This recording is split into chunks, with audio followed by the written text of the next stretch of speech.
Yep.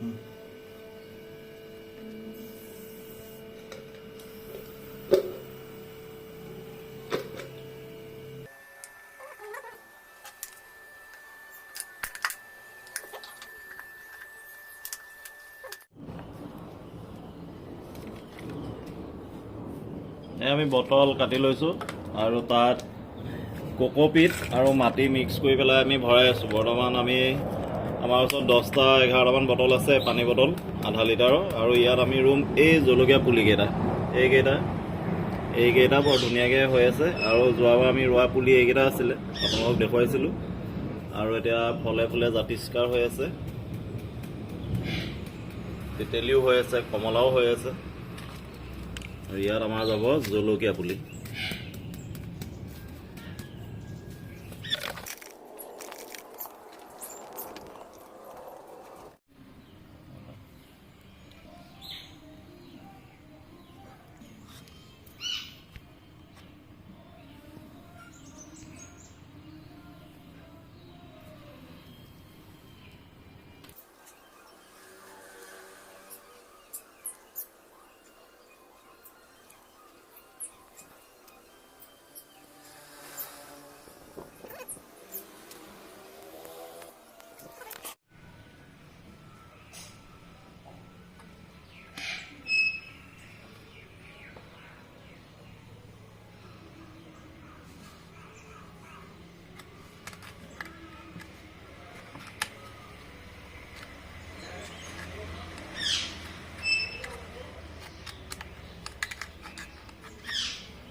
বৰ সুৰা পানী দিলে পুলিকেইটা নষ্ট হৈ যাব।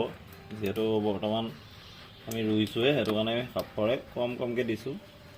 বা যদি ফিচকাৰি থাকে তেতিয়া সেইটোৱে দিবলৈ বেছি ভাল। আমাৰ ওচৰত আজি নাই।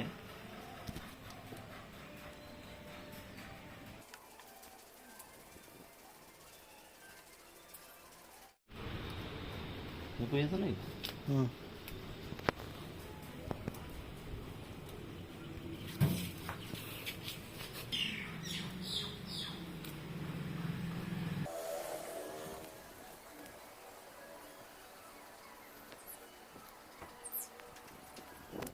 জুম কৰি দিয়া।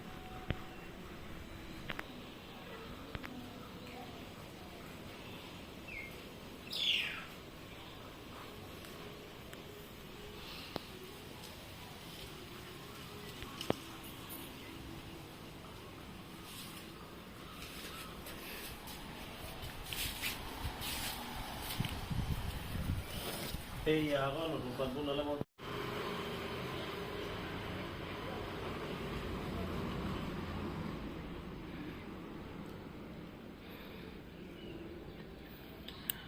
আপোনালোকে দেখিছে, আপোনালোকক দেখুৱাইছিলোঁ এবাৰ কেনেকৈ ভোট জলকীয়া পুলিবোৰ আমি ৰুইছিলোঁ।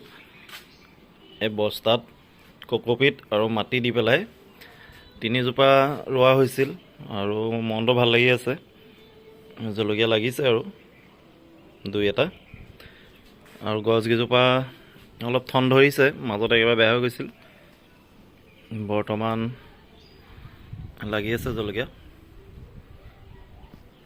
এইটো ছিজনৰে আমাৰ প্ৰথম ভোট জলকীয়া হ'ব। 3 জোপা আছে আৰু অহাবাৰ চেষ্টা কৰিম আৰু অলপ ৰুবলৈ। এবাৰ মই চালোঁ বস্তাত দি পেলাই এনেকৈ হয়নে নহয়। 3 জোপা যেতিয়া হৈছে, অহাবাৰ প্লেন আছে 10 জোপাৰ।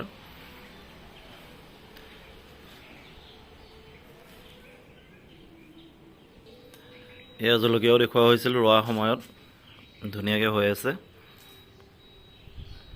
জলকীয়া লাগি আছে। অতি সহজভাৱে আমি কোকোপিট আৰু মাটি ইউজ কৰি পেলাই এইবোৰ কৰিব পাৰোঁ। আৰু ইয়াৰ লগতে আমি তেতেলী পুলি এটা ৰুইছিলোঁ। এয়া দেখিছে ধুনীয়াকৈ হৈ আছে তেতেলী পুলি। নতুন পাত ওলাইছে আৰু এতিয়া বসন্ত চলি আছে, দেখিবলৈ ধুনীয়া লাগে।